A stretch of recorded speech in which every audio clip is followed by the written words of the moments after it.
نبی کریم صلی اللہ علیہ وسلم سے یہ بھی مروی ہے کہ آپ صلی اللہ علیہ وسلم سلام پھیرنے کے بعد یہ دعا پڑھتے: لا الہ الا اللہ وحدہ لا شریک لہ لہ الملک و لہ الحمد یحیی و یمیت وہو علی کل شیء قدیر اللہم لا مانع لما اعطیت ولا معطی لما منعت ولا ینفع ذا الجد منک ذا الجد۔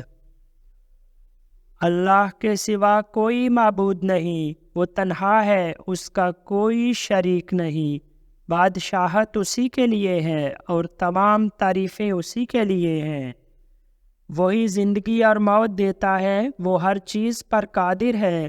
اے اللہ، جو تو دے اسے کوئی روکنے والا نہیں، اور جسے تو نہ دے اسے کوئی دینے والا نہیں، اور تیرے آگے کسی رتبے والے کا کوئی رتبہ نہیں۔